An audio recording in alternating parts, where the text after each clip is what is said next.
Baik, Bismillahirrahmanirrahim. Assalamualaikum warahmatullahi wabarakatuh.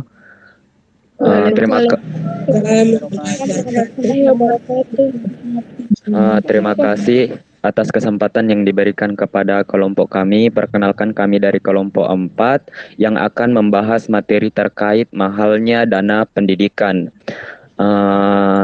Langsung saja untuk materi pertama terkait pengertian dana pendidikan. Yang dimana dana pendidikan merupakan sumber daya keuangan yang disediakan untuk menyelenggarakan dan mengelola pendidikan. Pendanaan pendidikan adalah penyediaan sumber daya keuangan yang diperlukan untuk penyelenggaraan dan pengelolaan pendidikan. Selanjutnya, saya persilahkan untuk Saudari Makfira Adelia Salsabila untuk membawakan materi terkait penyebab mahalnya dana pendidikan. Yang pertama yaitu ketimpangan pendanaan pendidikan daerah.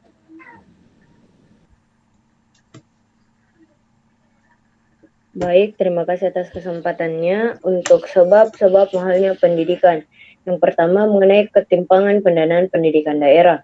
Berdasarkan perimbangan keuangan antara pusat dan daerah, hanya sekitar 30% dari sekitar 318 kabupaten atau kota yang dapat menikmati proporsi DAU atau dana alokasi umum per kapita yang cukup lumayan, sehingga APBD-nya dapat membiayai pendidikan di daerahnya dengan baik. Tetapi sisanya memperoleh pendapatan dari DAU yang terbatas. Bahkan sebagian hanya sekedar dapat untuk membiayai gaji guru. Untuk menutupi kekurangan inilah, kemudian sekolah, terutama di kabupaten atau kota yang miskin, harus meningkatkan pendanaan dari partisipasi orang tua dan masyarakat secara nasional, maupun biaya operasional pendidikan sekolah negeri yang dapat diberikan oleh pemerintahan hanya sekitar 7% dari seluruh biaya rutin pendidikan. Sekian materi dari saya kembalikan ke moderator. Baik, untuk materi selanjutnya saya persilahkan. Baik, saya akan melanjutkan materi yang telah dibawakan oleh Saudara Makfira. Selanjutnya, penyebab mahalnya biaya pendidikan yaitu kalah kompetensi dengan sektor lain. Dana alokasi umum diberikan dalam bentuk paket hibah yang alokasinya untuk masing-masing sektor ditetapkan di daerah, sehingga berapa persen daerah akan mengalokasikan APBD-nya untuk pendidikan menjadi kewenangan daerah. Sebagian daerah mempunyai visi dan misi yang sangat berpihak kepada sektor pendidikan, tetapi sebagian besar kurang. Yang pertama, pada umumnya di daerah yang kaya, sehingga tidak hanya mencukupi biaya operasionalisasi pendidikan, tetapi bahkan ada yang mampu membebaskan biaya pendidikan dari orang tua, memberikan beasiswa dan memberikan tambahan tunjangan bulanan kepada para guru, termaksud mengangkat guru baru sendiri untuk menutup kekurangan guru. Sebaliknya di sebagian daerah pendidikan tidak dianggap penting karena hasilnya yang tidak segera tampak dibandingkan dengan investasi di bidang fisik. Sementara pimpinan daerah yang masa jabatannya terbatas ingin segera menunjukkan kinerjanya yang diwujudkan dalam bentuk pembangunan fisik. Pada skenario yang kedua inilah beban orang tua untuk membiayai pendidikan menjadi lebih terasa mahal karena kurang pedulinya daerah di bidang pendidikan. Mungkin itu saja dari saya. Saya kembalikan kepada moderator. Pemateri selanjutnya atas nama Minim Sarnita, silahkan.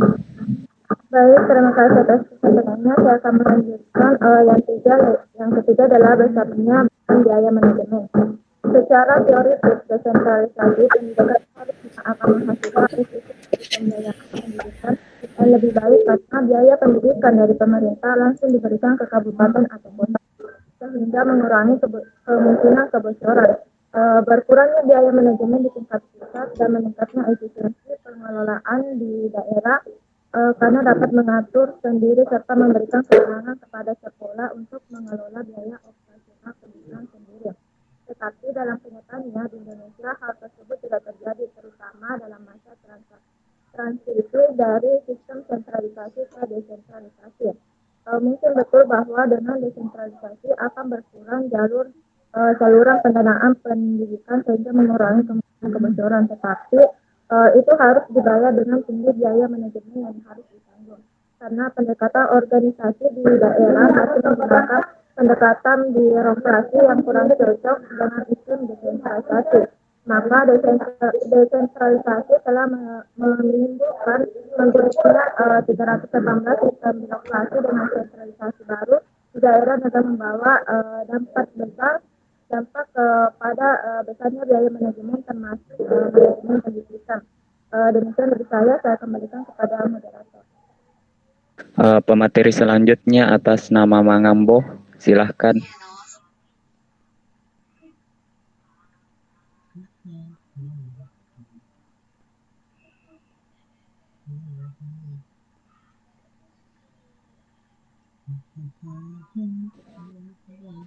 Atas nama Mangambo.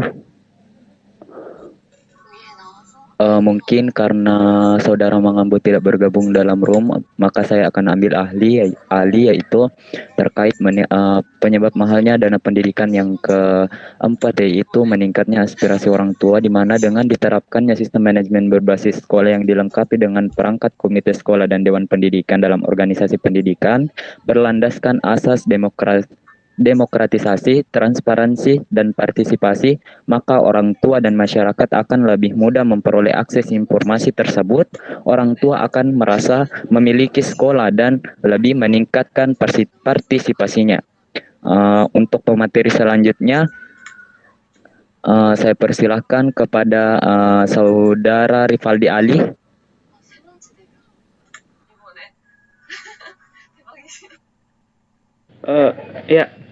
Baik, terima kasih atas kesempatan yang diberikan. Di sini saya akan menambahkan materi terkait dengan penyebab mahalnya pendidikan selain dari apa yang dikemukakan oleh teman-teman tadi, yakni dari segi rendahnya gaji dan meningkatnya tingkat konsumsi guru, di mana guru itu dituntut untuk lebih memfokuskan diri untuk meningkatkan mutu pendidikan di sekolah. Maka sekolah itu berusaha untuk mengusahakan tambahan pendapatan dengan berbagai bentuk kegiatan sekolah yang meningkatkan mutu pendidikan, tetapi juga sekaligus memungkinkan guru untuk memperoleh tambahan penghasilan.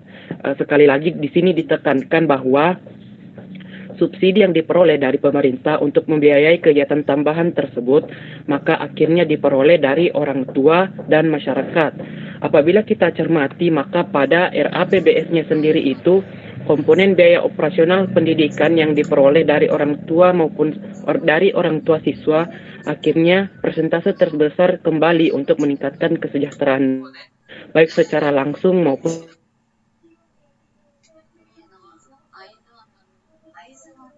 Saya kembalikan pada moderator. Pemateri selanjutnya atas nama Rahmatang M, silahkan. Baik, terima kasih kepada moderator. Saya akan melanjutkan materi yaitu penyebab mahalnya biaya pendidikan. Yang keenam adalah penggunaan kesempatan dalam kesempitan. Kemungkinan lain sebagai dampak dari desentralisasi yang disertai dengan otonomi di tingkat seluruh sekolah untuk mengelola anggaran pendidikan adalah penggunaan kesempatan dalam kesempitan. Maksudnya di sini sebagai sekolah yang termasuk kategori superior, misalnya karena favorit, sekolah unggulan, sekolah berciri khas, mempunyai daya tawar terhadap orang tua dan masyarakat uang tinggi. Tingginya daya tawar ini kemudian dipergunakan untuk mengikat orang tua dan masyarakat dengan biaya pendidikan yang tinggi pula. Mulai pada tingkat pendaftaran, biaya SPP, biaya ekstrakurikuler, sumbangan membangun masjid sekolah, dan biaya-biaya lain yang kalau dijumlah dalam setahun bisa menjadi sangat besar. Baik, sekian materi dari saya kembalikan kepada moderator. Terima kasih. Materi selanjutnya terkait cara mengatasi mahalnya dana pendidikan. Untuk materi pertama, saya persilahkan kepada saudari Tuti, silahkan. Baik, terima kasih atas kesempatan yang diberikan. Adapun cara mengatasi mahalnya pendidikan, yaitu yang pertama, tabungan. Tabungan merupakan persiapan. Jadi saat Anda masih memiliki dana yang dapat disisihkan, maka uang tersebut bisa disimpan untuk dana pendidikan di masa depan. Hal ini akan lebih meringankan beban dalam rangka pemenuhan kebutuhan biaya pendidikan nantinya. Walaupun pada akhirnya dana yang terkumpul tidak memenuhi atau menutupi keseluruhan kebutuhan pendidikan kita, setidaknya dapat membantu meringankan biaya yang harus dikeluarkan. Jadi apabila sudah memenuhi biaya pendidikan tanpa bantuan tabungan, maka dana yang terkumpul dapat digunakan untuk meningkatkan kualitas pendidikan yang didapatkan. Misalnya untuk masuk di perguruan tinggi itu untuk masuk di perguruan tinggi yang lebih baik, atau membeli laptop untuk belajar, motor untuk kuliah, kos-kosan dengan fasilitas yang lebih bagus, serta biaya lainnya yang berkaitan dengan pendidikan, maka alangkah lebih bagusnya jika kita memiliki tabungan. Baik, itu penjelasan dari saya. Terima kasih. Baik, untuk cara mengatasi masalah yang kedua, mengatasi masalah mahalnya pendidikan yang kedua yaitu ubah gaya hidup, di mana di sini dengan mengubah gaya hidup kita bisa mengatasi mahalnya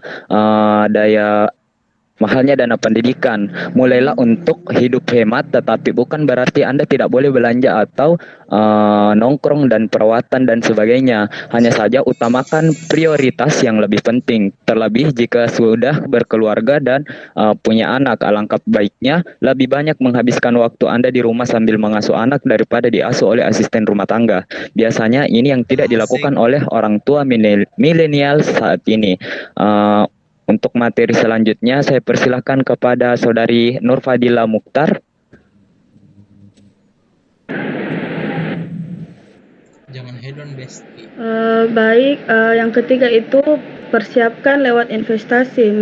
Melakukan perencanaan finansial untuk pendidikan anak tidak cukup hanya dengan menabung di bank, melainkan persiapkan juga melalui investasi. Dengan berinvestasi, Anda akan mendapatkan imbal hasil atau keuntungan lebih besar nantinya jika dilakukan dengan konsisten.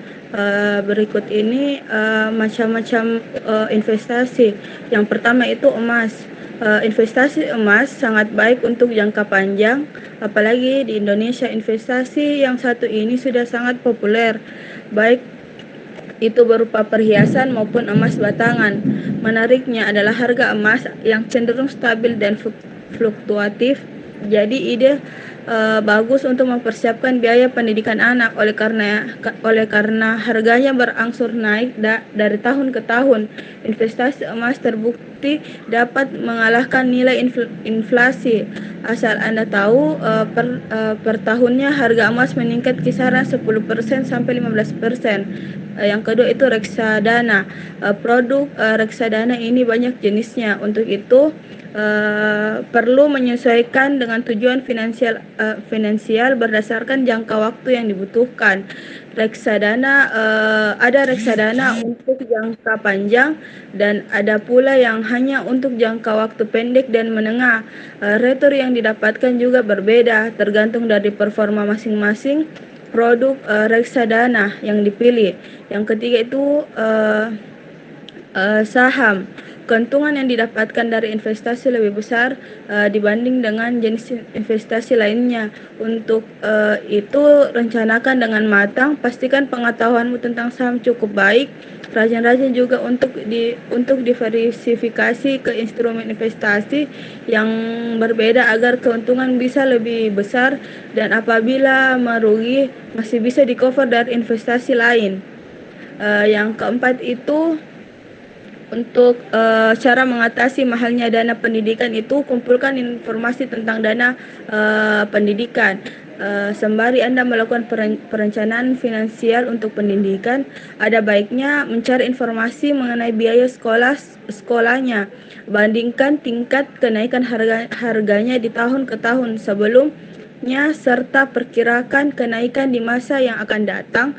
Perlu Anda ketahui rata-rata biaya pendidikan naik 15% sampai 20% setiap tahunnya. Terima kasih.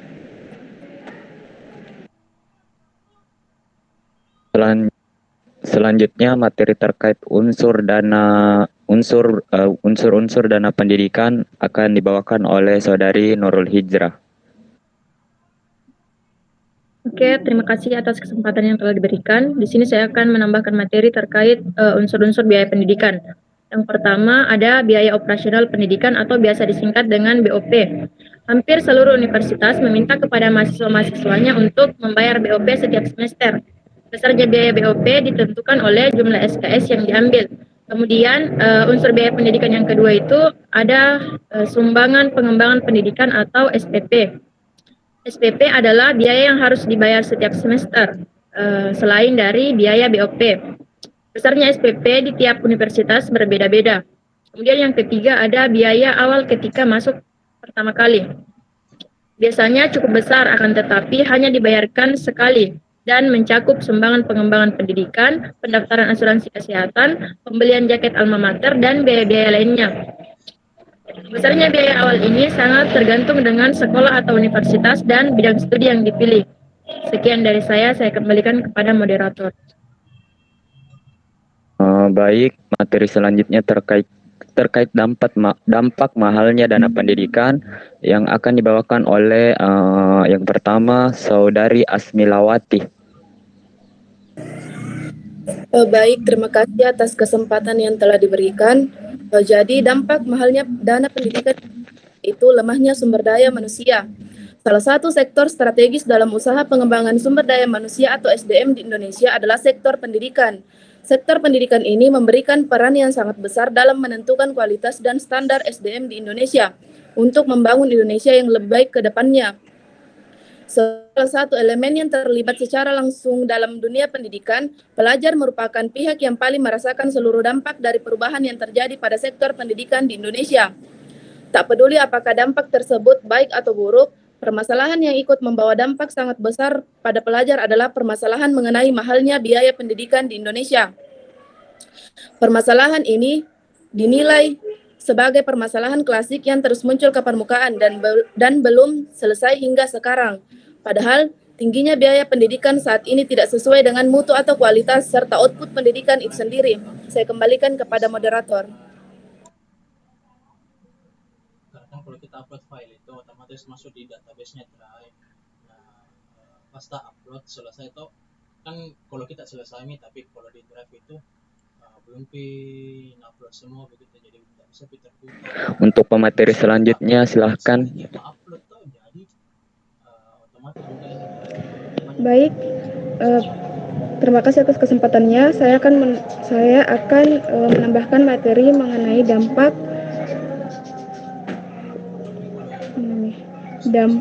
mahalnya biaya pendidikan yang kedua, yaitu karena lemahnya taraf ekonomi masyarakat, di mana pendidikan memiliki daya dukung yang representatif atas pertumbuhan ekonomi, seperti yang diungkapkan oleh Tiller bahwa pendidikan dapat meningkatkan produktivitas kerja seseorang yang kemudian akan meningkatkan pendapatannya. Pendapatan ini berpengaruh pula pada pendapatan nasional negara yang bersangkutan, untuk kemudian akan meningkatkan pendapatan dan taraf hidup masyarakat berpendapatan rendah. Dan untuk pendapat dari Jones melihat pendidikan sebagai alat untuk menyiapkan tenaga kerja, pendidikan sebagai alat untuk menyiapkan tenaga kerja terdidik dan terlatih yang sangat dibutuhkan dalam pertumbuhan ekonomi suatu negara. Dan permasalahan yang dihadapi adalah jarang ada ekuivalensi yang kuat antara pekerjaan dan pendidikan yang dibutuhkan, yang mengakibatkan munculnya pengangguran terdidik dan terlatih.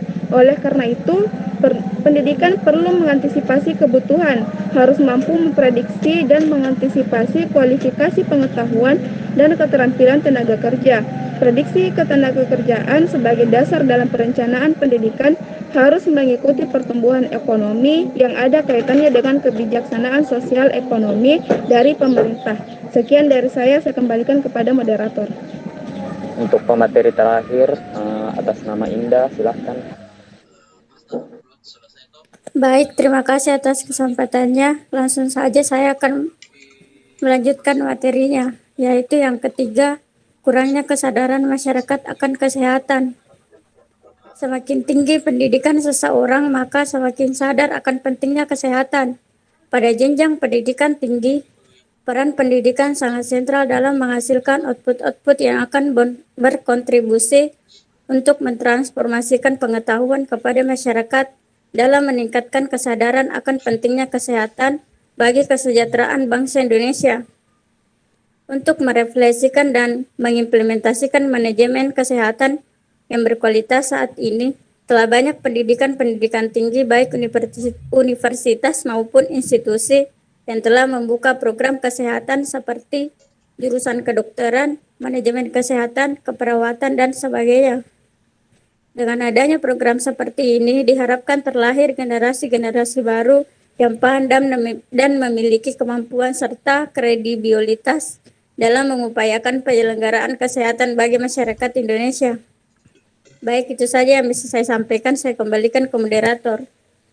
Mungkin itu hasil diskusi kami. Sekian. Wassalamualaikum warahmatullahi wabarakatuh. Saya kembalikan ke moderator. Waalaikumsalam.